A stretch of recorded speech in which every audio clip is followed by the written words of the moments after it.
గృహ నిర్మాణ పథకం కింద 4,737 కోట్ల రూపాయలను గత ప్రభుత్వం చెల్లించకపోవడం వలన 4 లక్షల మంది లబ్ధిదారులు నష్టపోయారు.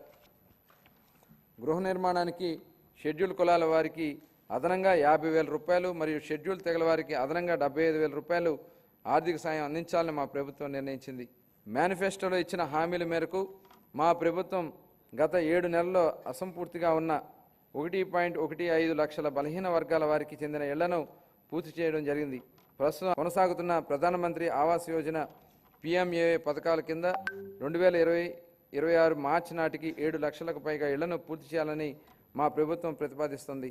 అలాగే జూన్ 2025 నాటికి 2 లక్షల ఇళ్లను ఆంధ్రప్రదేశ్ టౌన్షిప్ మరియు ఇన్ఫ్రాస్ట్రక్చర్ కార్పొరేషన్ AP టిడ్కో ద్వారా అందించనున్నాము.